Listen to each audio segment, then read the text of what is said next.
किससे खतरा है संविधान को? संविधान को खतरा बेसिकली मनुवादियों से है, जो लोग मनुस्मृति को कहीं ना कहीं मन में लेके चल रहे हैं। 18 जनवरी को पटना में संविधान सुरक्षा सम्मेलन होने जा रहा है। संविधान सम्मेलन से संविधान सुरक्षा तक, ये शब्दों का एक ट्रांसफॉर्मेशन है, रूपांतरण है। क्या है इसके मायने? वन नेशन वन इलेक्शन की बात कर रहे हैं, तो साथ में पीछे छुपी हुई सोच है, वो सोच है रीजनल पार्टीज को पूरी तरह खत्म करना और विपक्ष को खत्म करके एक दलीय प्रणाली की तरफ बढ़ना। तो कहीं ना कहीं संविधान पे हमले जारी हैं। तो संविधान की सुरक्षा करना तमाम संविधान के जो मानने वाले लोग हैं, सामाजिक न्याय के मानने वाले लोग हैं, वो संविधान की सुरक्षा की जिम्मेदारी लें।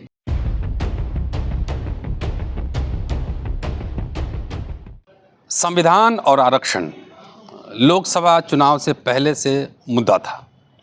सामाजिक संगठन लगातार इस मुद्दे पर पिछले 10 साल से अपने अपने छोटे प्रयास से चर्चा कर रहे थे, लेकिन इलेक्शन के कुछ दिनों पहले कांग्रेस पार्टी ने संविधान को एक मुद्दा बनाया। और जब बीजेपी के नेताओं ने कहा कि 400 पार क्यों चाहिए, तो संविधान बदलने के लिए चाहिए, इसलिए लोकसभा के दरमियान भी एक बड़ा मुद्दा बना। लोकसभा चुनाव के पहले कांग्रेस पार्टी ने संविधान सम्मान सम्मेलन कई जगह आयोजन किया, दिल्ली में, चंडीगढ़ में और अन्य जगहों पर। 1-2 प्रोग्राम में मैं भी था।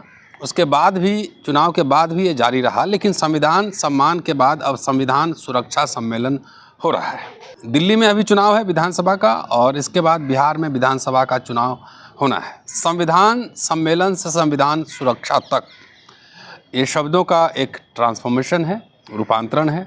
क्या है इसके मायने? क्योंकि ये जानना इसलिए ज़रूरी है कि 18 जनवरी को पटना में संविधान सुरक्षा सम्मेलन होने जा रहा है। जी, हमारे साथ दिल्ली के पूर्व कैबिनेट मिनिस्टर राजेंद्र पाल गौतम साहब हैं, अभी कांग्रेस में हैं और लगातार देश के विभिन्न कोने में जा रहे हैं और अपनी बात रख रहे हैं। संविधान सम्मेलन से संविधान सुरक्षा, क्या मतलब है इसका?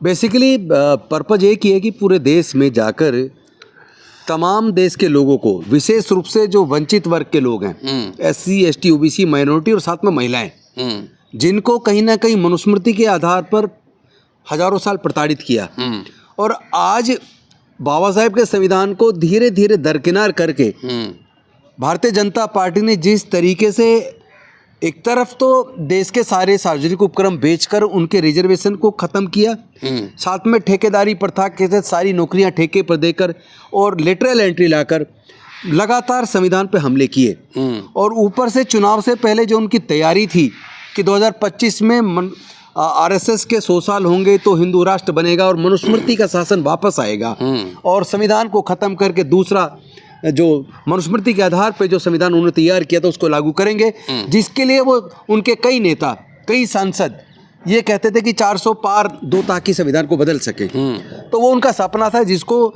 सामाजिक न्याय के लोगों ने पूरे देश के अंदर एक मूवमेंट चलाकर, उसमें केवल कांग्रेस ने नहीं बल्कि सामाजिक संगठन तमाम पूरे देश के, और आप जैसे बुद्धिजीवियों ने भी, सब ने पूरे देश ने मिलकर कहा कि हमें मनुस्मृति से नहीं, देश संविधान से चलना चाहिए।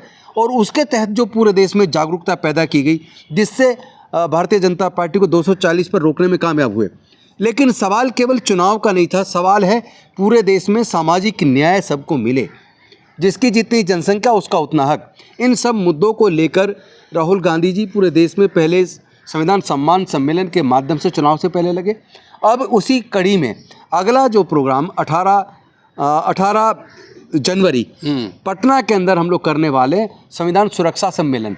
सवाल यह है कि संविधान उधर तो बचा लिया, लेकिन संविधान पे अभी भी हमले जारी हैं। लगातार एक के बाद एक उनके नेता जिस तरह के काम कर रहे हैं, या जिस तरह की हरकतबाजी हो रही है, और या जिस तरह वन नेशन वन इलेक्शन की बात कर रहे हैं, तो साथ में पीछे छुपी हुई सोच है, वो सोच है रीजनल पार्टीज को पूरी तरह ख़त्म करना और विपक्ष को ख़त्म करके एक दलीय प्रणाली की तरफ बढ़ना।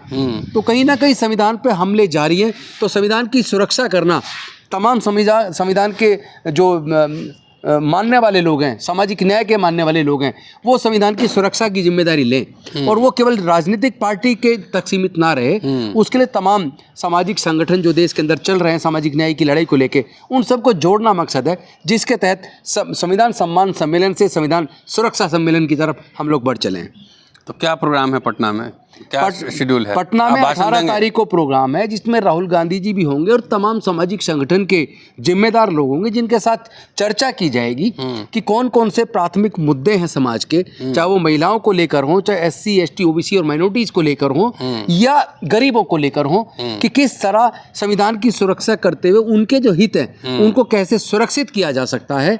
इस मुद्दे पर उनसे ये बात करनी है कि केवल राजनीति से काम नहीं चलेगा, इसके साथ राजनीति के साथ साथ समाज को जोड़ना होगा।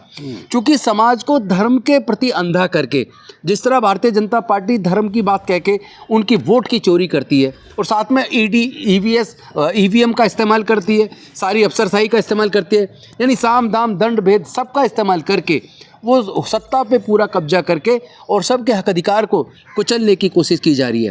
तो ऐसे में मुझे लगता है कि तमाम देश के लोगों को साथ लेके चलना होगा और राजनीति अदरवाइज अगर समाज नहीं जुड़ा तो राजनीति तो अपने तरीके से चलेगी, लेकिन अगर समाज के जो जिम्मेदार लोग हैं, अलग अलग संगठनों के जिम्मेदार लोग हैं, अलग अलग जो समाज के वर्ग हैं उनके जो अलग अलग जिम्मेदार लोग हैं और साथ में इंटेलेक्चुअल जो क्लास है उसको साथ लेके कैसे देश को विकास के रास्ते पे ले जाया जा सकता है, कैसे मनुस्मृति की बजाय इसी संविधान से, जिससे 70 सालों में हमें काफ़ी 75 सालों में तरक्की मिली है, खासतौर पर अगर SC ST OBC और माइनॉरिटी की बात करूं या महिलाओं की बात करूं तो उनको तो जो मिला वो संविधान से मिला है।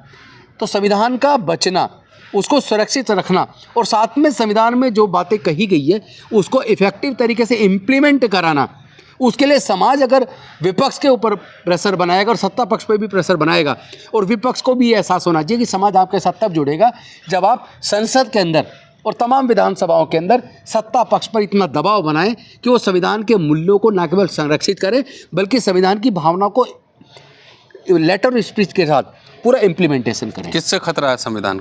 संविधान को खतरा बेसिकली मनुवादियों से है, जो लोग मनुस्मृति को कहीं ना कहीं मन में लेके चल रहे हैं और मनुस्मृति को ही इम्प्लीमेंट करना चाहते हैं। तो इसमें तो विभिन्न पार्टियों में भी मनु को यस, चाहे वो कोई भी पार्टी हो, हर पार्टी के अंदर कहीं ना कहीं मनुवादी सोच वाले लोग बैठे हैं और कांग्रेस को भी मुझे लगता है उभरना है। तो अंदर छटनी चल रही है, अंदर जो मनुवादी सोच वाले लोग हैं जो सामाजिक न्याय को नहीं मानते, वो लोग अपने आप उनको किनारे लगना ही पड़ेगा। या तो वो जो पार्टी के नेता, चाहे राष्ट्रीय अध्यक्ष खड़गे जी हों, चाहे राहुल जी हों, जब वो जिस सामाजिक न्याय की बात को लेकर चल रहे हैं, जिन संवैधानिक मूल्यों को अपहोल्ड करने की बात कर रहे हैं कि उन्हीं को अपहोल्ड करके उन्हीं के आधार पर देश को आगे बढ़ाया जाए, अगर आप उसके साथ नहीं तो पार्टी में क्या कर रहे हो? हाइलाइट्स पटना प्रोग्राम के क्या क्या होंगे? हाइलाइट्स पटना प्रोग्राम की अभी मीटिंग होगी, उसमें तय करेंगे, लेकिन उसमें संविधान बनाम मनुस्मृति ये मुख्य होगा जिसके ऊपर चर्चा होगी कि पूरे देश के लोगों का ध्यान इस हो रहा है कि आपको संविधान चाहिए या आपको मनुस्मृति चाहिए। मतलब पटना में जो संविधान सुरक्षा सम्मेलन है जी, मनुस्मृति संविधान बनाम मनुस्मृति होगा मुद्दा है। बिल्कुल। चलिए, राजेंद्र पाल गौतम साहब हैं और पटना में 18 तारीख को राहुल गांधी की सामाजिक संगठनों के साथ एक बड़ी मीटिंग है कृष्ण मेमोरियल हॉल में। जी हाँ, गांधी मैदान के पास है। मैं भी रहूँगा वहाँ पे, देखते हैं वहाँ क्या क्या होता है और क्या क्या भाषण चल रहा है, क्या क्या एजेंडा तय हो रहा है और एजेंडा पे अमल, हिस्सेदारी तो हर जगह होनी चाहिए। बिल्कुल होनी चाहिए। अगर आप कह रहे हैं निश्चित तौर पर होनी चाहिए, मंच पे भी होनी चाहिए हिस्सेदारी, तो आप चलिए देखते हैं क्या क्या होता है। शुक्रिया, देखते रहिए बोल 50 नमो बुद्धाय। नामा।